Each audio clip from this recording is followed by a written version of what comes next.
I Nilesh भाऊ, मी नाही करत हे काम असलं मातीतलं.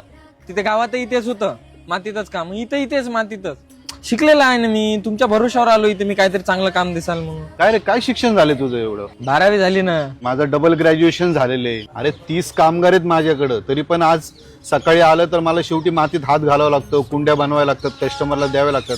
मातीत हात घातल्याशिवाय आपल्याला पर्याय नाहीये. आणि जेव्हा मी स्वतः मातीत हात घालतो ना, तेव्हा माझ्या घरात चूल पेटती. अरे मी माझ्या घरचा माणूस आणला, मला वाटलं तू शिकशील, मातीत हात घालशील, काम करशील. आपण या कारणामुळेच मागं राहिलोय. बाहेरनं येणारे जे लोक असतात ना, त्यांच्या फॅमिलीवाल्याला, भावांना, ह्यांना त्यांनाच बोलावतात, त्यांच्यामध्येच व्यवसाय वाढवतात, बिझनेस वाढवतात. आणि आपण बघ ह्या कारणामुळेच मागं राहिलोय. आपल्याला काम करायची इच्छाच नाही, ताकदच नाही. अरे आपला मराठी माणूस या व्यवसायामध्ये नाहीच. नाही तर मला इकडे खूप लोक आहेत, बिहारवरनं बाहेरवरनं येणारे लोक खूप लोक आहेत. पण मी आपल्या घरचा माणूस कशाला आणला? बाबा आपण मिळून, एकत्र मिळून चांगला व्यवसाय करू, वाढूया.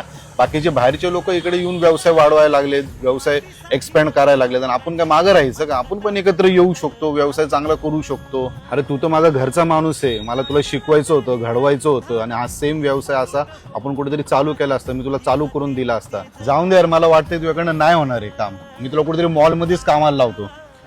निलेश भाऊ सॉरी, ठीक आहे, मी नाही कंप्लेंट करणार याच्यानंतर. मी करतो मातीतलंही काम, मला कुठे नोकरीला नका लावू. मला व्यवसाय माझी पण इच्छा तीच होती, तुला काहीतरी चांगलं शिकवावं, पुढे घडवावं.